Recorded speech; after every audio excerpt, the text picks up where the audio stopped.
राम राम सत श्री अकाल। एक 1.5 साल के रेडियो को फर्स्ट टाइम रिवीलिंग तक ले जाने में किसान का कितना समय खर्च मेहनत लगती है। इस एक्सपेरिमेंट का आज अपना 43वां दिन है और 43वां दिन आज अपना खर्चा आया है 2200 रुपये का, जिसमें 60 किलो आर्या चारा, किलो 1.5 किलो तूड़ी और 1 किलो चून वगैरह भी लगा दें। हाँ, तो भाई कुल मिलाकर 100 रुपये खर्चा।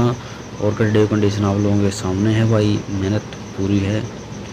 ये देखो काली ना भाई बहुत बढ़िया राल रंग बदलिया है और बहुत बढ़िया बनकर आई है, कटड़ी सुतरी हो रही है लोहे। तो भाई अंत तक वीडियो देखने वाले सारे भाइयों का धन्यवाद करते हैं जी। मिलते हैं अगले